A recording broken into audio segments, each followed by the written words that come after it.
Welcome to A1 TV Telugu news. నేను భువన. Updates చూద్దాం. పార్వతీపురం మన్యం జిల్లా స్వచ్ఛాంధ్ర స్వర్ణాంధ్ర కార్యక్రమంలో ప్రభుత్వ విప్ తోయక జగదీశ్వరి, జిల్లా కలెక్టర్ ఎన్ ప్రభాకర్ రెడ్డి పాల్గొన్నారు.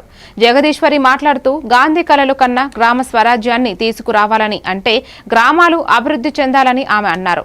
జిల్లా కలెక్టర్ ఎన్ ప్రభాకర్ రెడ్డి మాట్లాడుతూ స్వచ్ఛాంధ్ర స్వర్ణాంధ్ర కార్యక్రమంలో భాగంగా ఈ నెల వ్యక్తిగత శుభ్రతపై అవగాహన కలిగించడం జరిగిందన్నారు.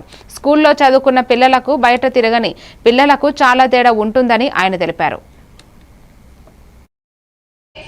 మన సీఎం గారు చంద్రబాబు నాయుడు గారు, అలాగే డిప్యూటీ సీఎం గారు పవన్ కళ్యాణ్ గారు, వీరందరి సారథ్యంలో పర్సనల్ హైజీన్ అంటే వ్యక్తిగతంగా శుభ్రంగా ఉండడం అనేది చదువుకున్న వాళ్లకు చదువు రాని వాళ్లకు మధ్య తేడా ఆ పరిశుభ్రతే ప్రధానమైంది.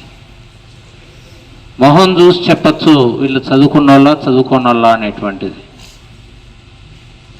చదివి రాని వాళ్ళ ప్రవర్తన, వాళ్ళ యొక్క శుభ్రత తేడాగా ఉంటుంది, చదువుకున్న వాళ్ళ శుభ్రత తేడాగా ఉంటుంది. మరి మీరందరూ చదువుకున్న వాళ్ళు స్కూల్కి వచ్చి, మీరు స్కూల్కి ఏ రోజు రానటువంటి ఒక పిల్లోడు, రోజు పశువులు మేపడానికి వెళ్ళేటువంటి పిల్లోడిని పక్కన పెడితే మీకు అతనికి మధ్య తేడా